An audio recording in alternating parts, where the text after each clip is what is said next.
Hey, it's Friday.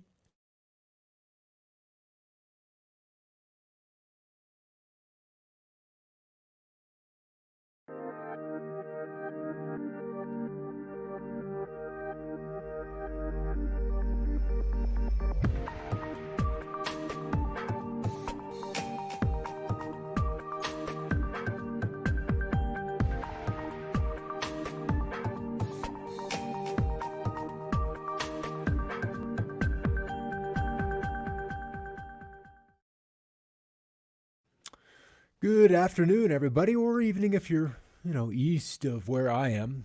We have these things called time zones, and they try to keep our clock somewhat aligned to where the sun is in the sky. And kind of hard to imagine not having time zones, but they're a rather recent occurrence. Something as recent as about 150 years ago, when railroad traffic became a mainstay of transportation and kind of the hub of towns, and they needed to know when these trains would show up, and we had to run a schedule, or at least something close to a pretty tight schedule. And so that ended up allowing us to kind of synchronize our clocks around a common, or let's just say we don't want that one, we want this one, around a standard, and that developed standard time. So that's kind of cool, and certainly something we live with even to this day.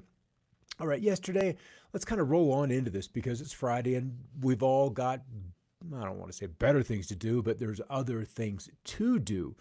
And we talked about this incredible lightning strike yesterday, this one where we had the longest duration of a lightning flash, at least within satellite records, and within, yeah, largely satellite records, because these things happened, and most of them over the ocean. And so obviously we couldn't see them. We couldn't locate them exactly. We could get pretty close, but not exactly, or time them out. That was something that was often missing from lightning data. But within the last 30 years or so, and probably the record is even shorter than that, and maybe significantly so, we've got a pretty good idea that this longest lightning flash in duration of 16 and a quarter seconds, and then in distance of 400 miles.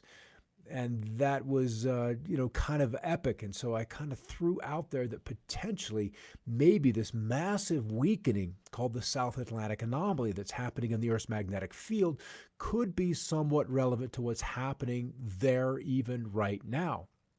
And so we don't know for sure, but nevertheless, this event is happening across the South Atlantic, and there's a complementary one that's happening over towards Siberia. So it's not nearly as potent. This one down here has actually even begun to split into two parts. So there is the potential that this has something to do with the Earth's magnetic core and the whisperings, if not outright, kind of becoming more present chatter of a magnetic shift. And when that happens, there's a whole other cascade of events that would then fall in line or happen in congruency with. The mainstream press and the mainstream science wants to say that an event like that will happen over decades, if not centuries, whereas we have magma records, Crater Lake National Park or Crater Lake in southern Oregon, where the Earth's field changed as recorded in solidified magma at the rate of 6 degrees per day, meaning that a whole flip could happen inside of 2 months. So there's so many examples where mainstream science says, it's a gradual thing, don't worry about it, it's survivable. But then the record shows that cataclysmic events happen very, very regularly. All right, so we'll pop out of that and then come back to back to Twitter and look at some of the weather highlights that continue around the area. And this is just an epic thunderstorm that hit Custer, South Dakota yesterday. And, I showed one a little while back of hail here in southern Colorado, and it was literally nothing like the drifts of hail that came out of this particular storm yesterday, right at about this time. So that kind of an unreal hailstorm. And if you've got corn that's yay tall, if you've got an alfalfa crop that's either laying in the field ready to be cut, or potatoes that have come up, and no, this kind of hail just shreds them. You reset the clock back to early May and trust that the plants can survive and even reach maturity in time for harvest. So that's a devastating. Nearly able to call your Farm Bureau agent and say, "Hey, dude, you got to come out and do a crop survey. We got to deal with this." All right, the European Medium Range Weather Forecast, the ECMWF, getting a bit more bullish on the idea for potential tropical cyclone to spawn over the Atlantic's main development region, the MDR, in the coming days. We'll have to watch this one as the track takes potential system towards the U.S. So by this time next Friday, it'll be apparent whether we've got something going on one way or another with these tropical storms. All right, the Weather Channel, once again, kind of stating the obvious, that an Omega weather pattern will cool off the west, heat up the Midwest, and bring rains and storms to parts of the east next week, with hotter than average weather across the Gulf Coast all the way up into Ontario. And I promise you, in about a day and in about a week's time, that we will see record highs on the edge of the Hudson Bay area. At the same time, it will look at some of these forecast cold record highs sitting over the Mountain West. And of course, wherever you've got cold, you've got to have heat. And then on the other side of that, it's just kind of like this wave train where you end up with ruts in a road and up and down and up and down. And a strong blockage means that same kind of wave pattern is in place upstream and also downstream. The National Weather Service out of North Platte, Nebraska. We've seen hail across the sandhills yesterday afternoon, with reports as large as ping-pong-sized hail. If you've got reports or photos, please feel free to share with size, location, and time. And you can see the journey that these hailstones take. They drop down, get caught in an updraft, climb up, and then there's this up and down until eventually the hail is propagated outside of the strongest updraft where the gravity takes over, and then the hail is released and then falls off to the ground. So that's kind of the story of hail. Sometimes they're incredibly spiky, looking like, a coronavirus, or they're round and rolled up like this particular one we see here. Brown haze could be seen in the skies over Corpus Christi, Texas, indicating that the Saharan dust has arrived. It has made that journey across the Atlantic, through the Caribbean, up the Gulf of Mexico, and then has crossed into Corpus Christi on the deepest part of Texas.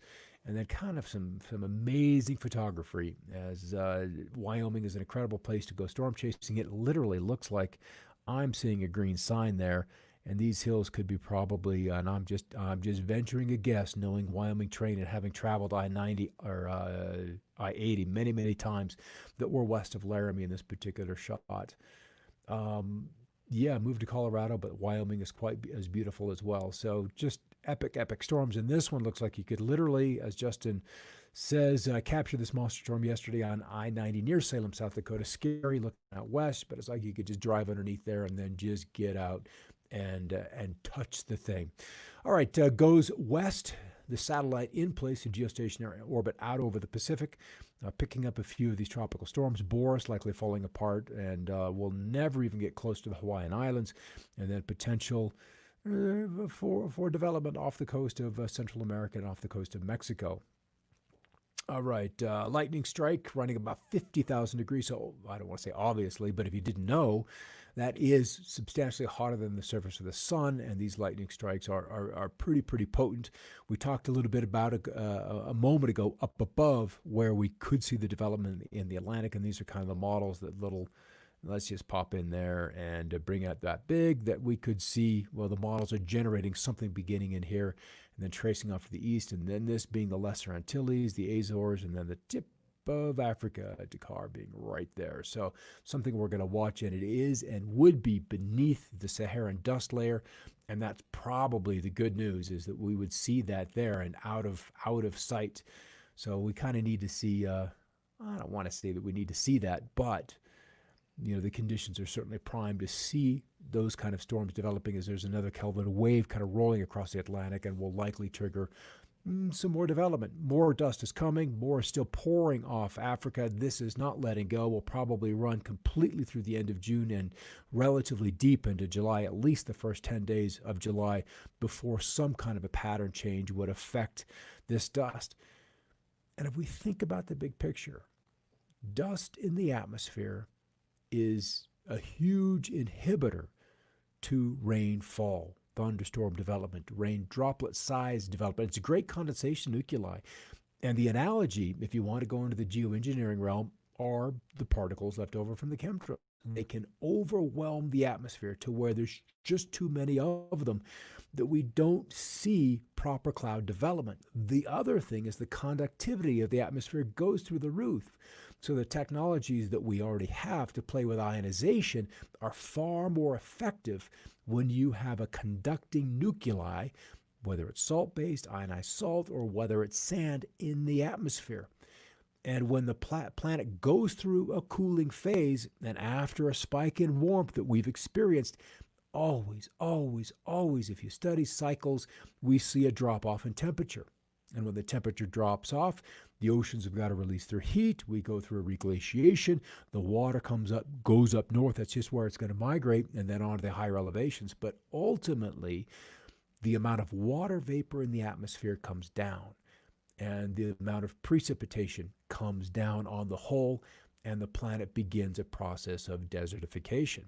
That, in a way, has already begun, but I think, geoengineering is obviously playing into a part of that, but probably not all of it. There's still some natural forces, obviously, at work right now. Nice little vortex playing across northwestern Iowa, and you can see we begin to get a little circulation, a little bit of curl, and this is how these things once formed over the waters, the tropical waters. We can have that huge development.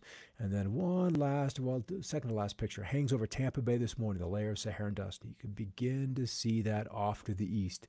So this dust will continue to surge towards the west and ultimately cover a big chunk of the eastern United States over the next couple of days, and Iceland dealing and enjoying a little bit of the northern lights.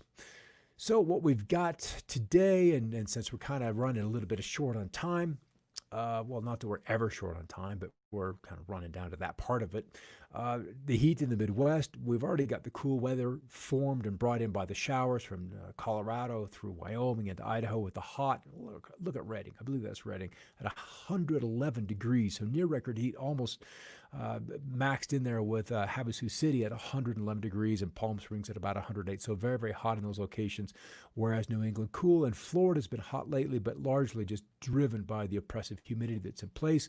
The green indicates, and this is the outline of the United States, where we've got the higher dew points, where the humidity, where the fuel for the storms resides, and that's almost always where you see the intersection with the fronts.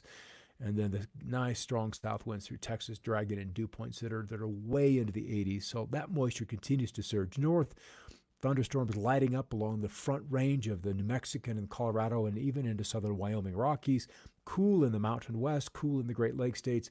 A little bit closer here on some of the high clouds, and a lot of trails airborne today, and not so much many by the big jets. But I've noticed, because we don't have as many large planes airborne, because there aren't the passengers to fly upon them, that there's a lot of small planes out there doing that work, doing that marking up of the sky, that leaving the trails, seeing which way the atmosphere is flying, that kind of work. I saw a little Cessna Bravo out there today, leaving one overhead, and you look at it at 42,000 feet, and just a little, it's a 7-seater little small jet, but it was out there, and that was a deliberate trail. So there's something definitely on board the fuels that is allowing this to happen. So that's where we're seeing storms today, a little bit closer on the front range, because that's where the big stuff is. From Cheyenne down to Longmont, big boys just rolling through the west side of Denver right now. And then just outside of the Springs, the Santa Lucia Valley, looked like we were going to get something. And then, no, a nice big south wind came in and just literally destroyed the storms that would have provided us with a little bit of rain, but that just apparently wasn't meant to be. The cool weather headed back into the west. That's probably the highlights in record highs, to where by next, what day do we have here? Monday. So 4 days out. Good morning, guys over there, Jane and Fu. It's Friday. Everybody's got something else better to do than sit around and play on Facebook and the likes. But we're seeing forecast highs, crazy, crazy cold, 40, 50, 60 degrees, 53 at Stanley, Idaho. That record, I believe, stands since 1916, that the coolest they have been on the 29th of June is 59 degrees, and the models are predicting them to be 53. So that is just plain straight up cold. So there's more cool weather coming into the west, and that's all due to, and this will be the last chart, that low that drops in from the west, kind of sits out here. But the question always is how far inland or how far into the country does that cool get, especially since we've already got a chilly one over New England? And the answer is not that far. The ridge holds in place, and that'll take the record heat, or at least some very warm temperatures, up towards the Hudson Bay area.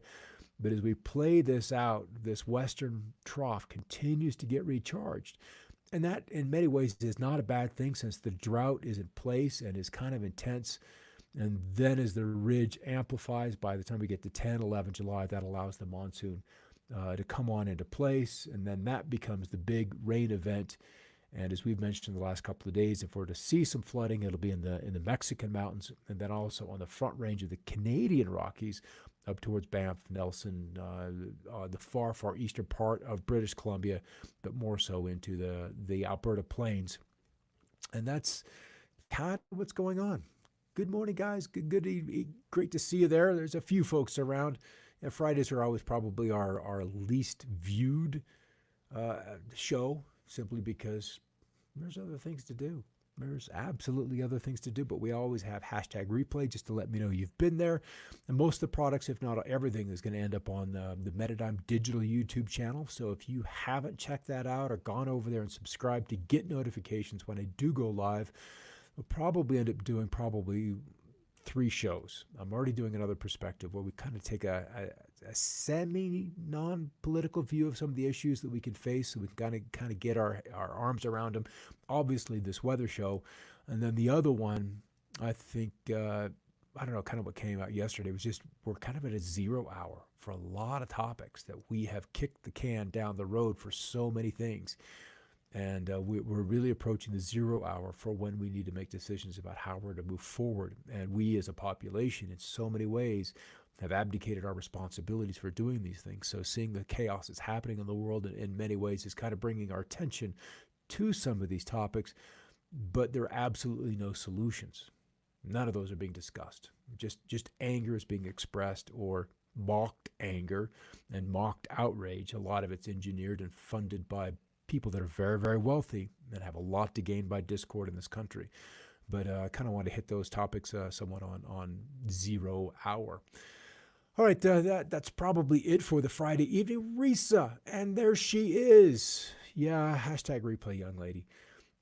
Because so check out that 0 hour bit that I posted up on the YouTube channel. It's there in a few places.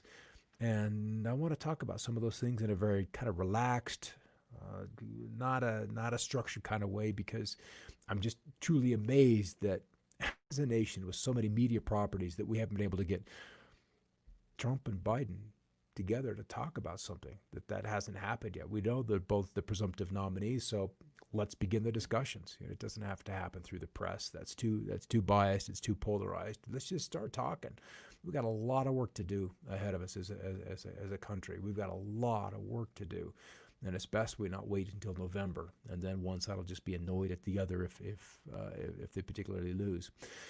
All right, glad to see you stop by. Hashtag replay, as I mentioned a bit ago, and we'll see you on Monday for another perspective. That will be at 1 o'clock Mountain and 2 p.m. Central Time. All right, everybody, take care. Have a great evening, and enjoy the weekend. Keep looking up.